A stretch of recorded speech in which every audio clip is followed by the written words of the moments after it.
कुछ सवालात उठे थे भारतीय गेंदबाजी पर पिछले मुकाबले में, पर आज भारतीय सुरमाओं ने दक्षिण अफ्रीका को 117 रन पर नीज तो नाबूद करके, धराशायी करके उन सवालात का जवाब दिया है। अर्शदीप सिंह की बात करेंगे क्योंकि सिंह साहब तुसी ग्रेट हो, नया गेंद हो पुराना गेंद हो, टी20 क्रिकेट में आप जसप्रीत बुमराह के आगे अगर देखते हैं तो अर्शदीप सिंह का नाम सबसे पहले आता है। हर्षित राणा की बात करेंगे क्योंकि सवालात तो उन पर भी बहुत उठे, बहुत बातें इस खिलाड़ी पर हुई, लेकिन हमेशा अपनी परफॉर्मेंस से जवाब दिया है। और उसके अलावा चर्चा की जाएगी वरुण चक्रवर्ती की, क्योंकि वो कहते हैं ना कि शेर को अगर कुछ दिन शिकार ना मिले तो इसका यह मतलब नहीं है कि वो शिकार करना भूल गया है। तो भारतीय टीम ने साउथ अफ्रीका को आज हरा दिया और इस तरह से हराया कि वो अपनी छाप छोड़ी इस मुकाबले पर। और गिल साहब की बात करेंगे, शुभमन गिल साहब के बल्ले से रन आए क्योंकि आज शुभमन गिल उस तरह से खेले जिस चीज के लिए वो जाने जाते हैं। पहले मुकाबलों में वो कुछ ऐसी चीज करने की कोशिश कर रहे थे जिसके वो केपेबल नहीं थे।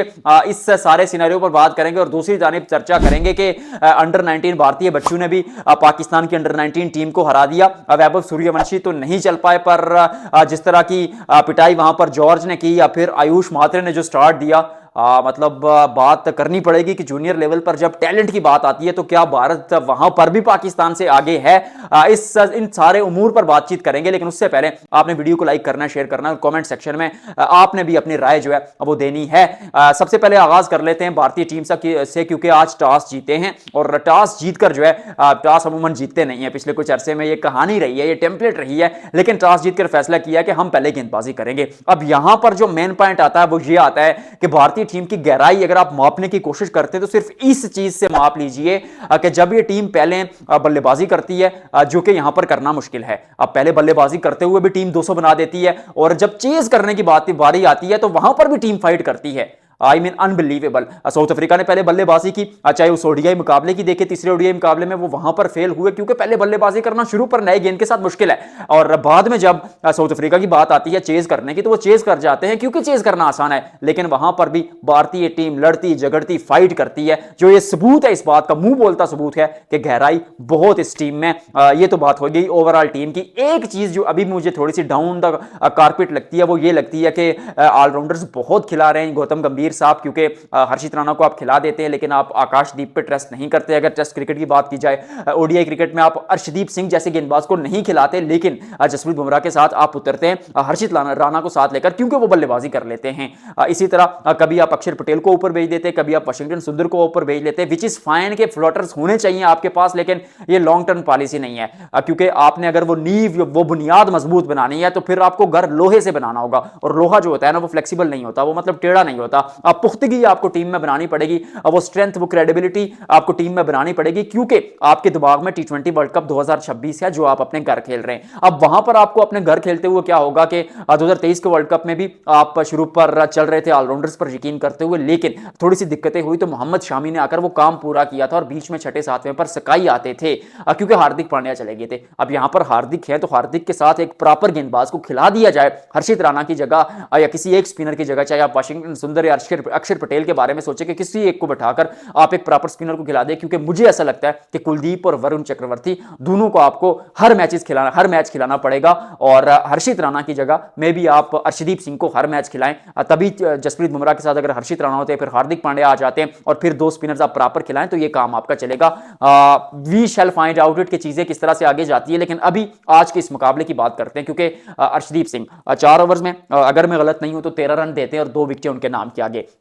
अब नया गेंद आता है, नए गेंद के साथ जो बाहर की तरफ गेंद को लहराते हैं और वो डांस करती हुई जाती है। आई मीन ऐसा लग रहा है कि कोई करण जौहर की मूवी है, उसके वो स्टेप्स चल रहे हैं। अब फिर जब तेजी से गेंद अंदर की तरफ आती है तो उसको पढ़ना मुश्किल होता है, और डेथ ओवर्स में भी अच्छी गेंदबाजी कर रहा है लड़का।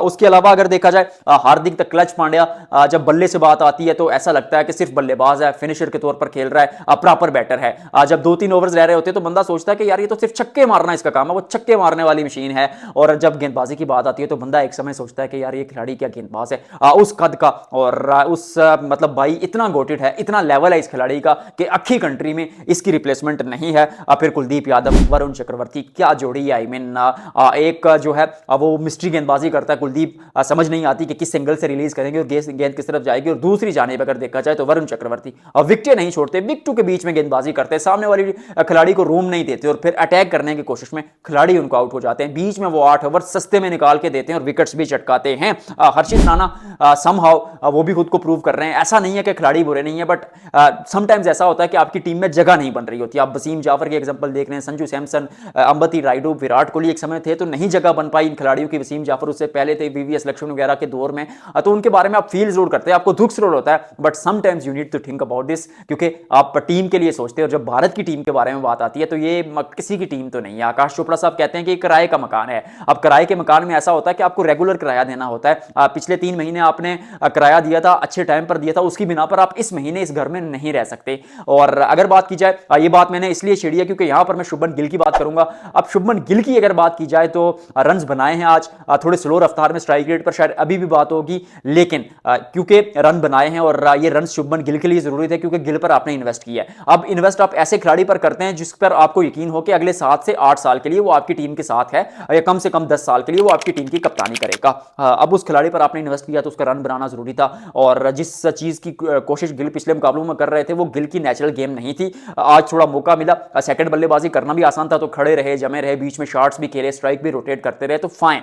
सूर्य कुमार यादव की बारी उस तरह आई नहीं है, तो फिर अभी भी एक समस्या रहेगी कि क्या स्काई की फॉर्म कंसर्न है नहीं है। लेकिन अगले 2 मैचेस में मुझे ऐसा लगता है कि स्काई भी शायद आपको रन्स बनाते हुए नजर आए। अगर नहीं आते तो फिर शायद आप एक दफा के लिए ये सोचें, हालांकि स्काई ही T20 वर्ल्ड कप के कप्तान होंगे, लेकिन एक समय के लिए आप ये सोचेंगे जरूर कि यार हार्दिक को कप्तान बना के बीच में आप संजू सैमसन को डाल सकते हैं, ऋतुराज गायकवाड को डाल सकते हैं, क्योंकि लड़के बहुत रन बना रहे हैं। और क्या गलती है यशस्वी जायसवाल की यार, पिछले अगर आप 10 मैचेस में देखते हैं तो फिर बंदे की एवरेज जो है वो 40 के ऊपर है, 43 की एवरेज है, 160 के स्ट्राइक रेट से खेलते हैं, 463 के ऊपर रन बनाए, जबकि सूर्य कुमार यादव ने पिछले 20 मैचेस में सिर्फ 263 रन बनाए।